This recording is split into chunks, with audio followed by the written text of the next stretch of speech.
Jon Jones is not ranked anywhere in the top 10. Or is he? Or is he? This is a peculiar one. Now, there's many spots in this sport, but possibly none more prevalent than the rankings room to remind us that we fiercely adhere to the rules that we make up as we go. All right, so Ilia Topuria comes out number 1 pound-for-pound fighter in the world. Now, there's been guys in the past that have beaten Charles Oliveira. And never did that make somebody the number 1 pound-for-pound in the world.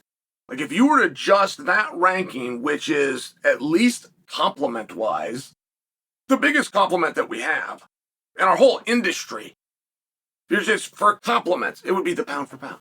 The very argument that Dana White publicly had between Islam and Jon Jones wasn't even discussing Ilia. So, hey, why'd you put that guy number 1? Hey, why'd that guy move? Hey, how'd this guy get in front of everybody else? And the answer would not come back that he defeated Charles. It would have to be in the presence of the defeat of Charles with a little something extra, which this had, which was the immersion of the World Championship. Okay, great, but now let's just look at that in and of itself. There is nobody that has ever gone to the number 1 pound-for-pound list because he won a divisional championship. There has to be something more on it.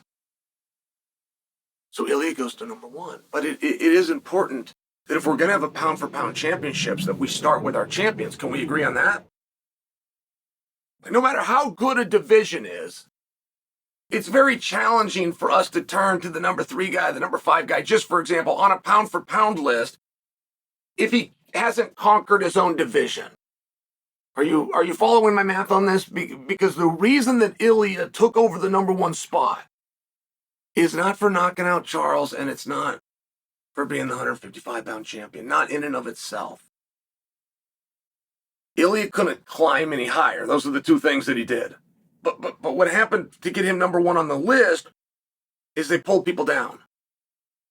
And you'd have to understand, if you came out with that list and you kept it as it was, even adjusting Ilia, even putting Ilia number 2, you would then have Islam number 1, which is where you would have a non-champion, a non-ranked guy.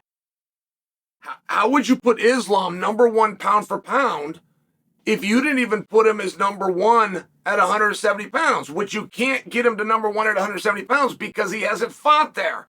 Same issue that Ilia had. Ilia couldn't get into the rankings at 155, and he becomes the champion of the world, which just shows you what a ridiculous job they do over there. I mean, they really do, though. The rankings committee is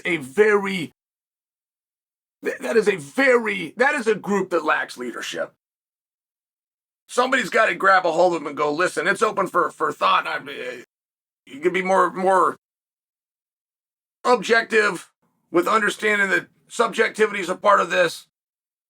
But, right, there's got to be a but. Kind of at least look in these certain directions. And that's the reason Ilia became number 1. He became number 1 not just because of what a very good job that he did, but Jon Jones leaves the sport. Islam leaves the championship. You just can't put him at number 1. Now, I just want you to follow this. I want you to stay with me on all of this, because tomorrow morning at 9 a.m., the rankings are going to come out. And I want you to guess. I want you to just play along with me here. Please leave a comment. I sincerely want to know. I might even put a poll up. I sincerely want to know. Where would you put Jon? Where would you put him? When St. Pierre retired, just for example, and that makes him champ, he whipped everybody's ass for 15 years. We knew that he was not going to come back, but he didn't leave the pool. When Khabib retired, in fact, they kept him in the pool. But he was done. They could have removed him. They just didn't. I don't even think they went and tested him. I'm just sharing for you. He stayed in the pool. And that's relevant because before you tell me, well, Jon left the pool and now he's coming back and he's got to have a couple of tests. No. There's nothing historically that supports that concept whatsoever.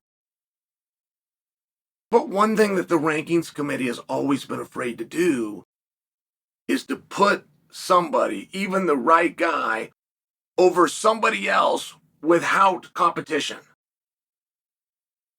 Like, so whoever the rankings committee put as their top 10 last week, if none of those guys have lost, they're very hesitant to place somebody in front of them, which is always weird.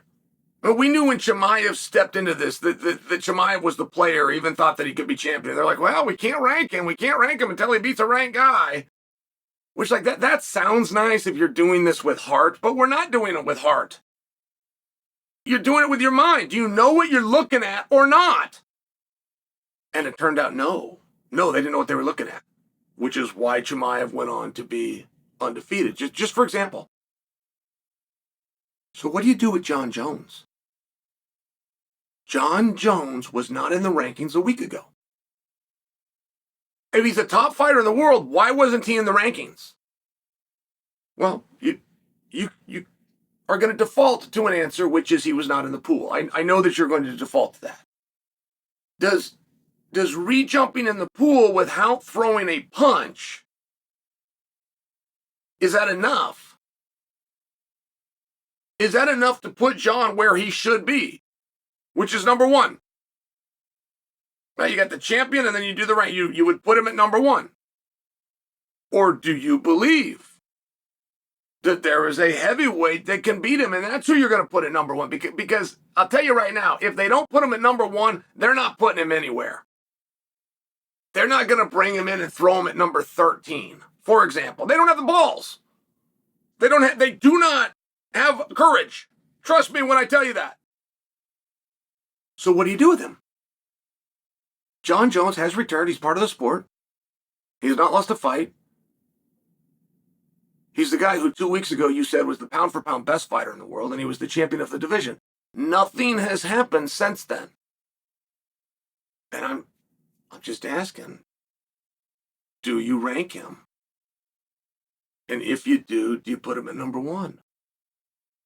And before you fall down and go, well, yes, Chael, of course we do. Yeah, I'm setting you up. I'm setting you up big. How do you put a guy that says he's retired, who showed his sincerity to that by relinquishing a title? He showed us he is sincerely retired. How do you put him in the rankings?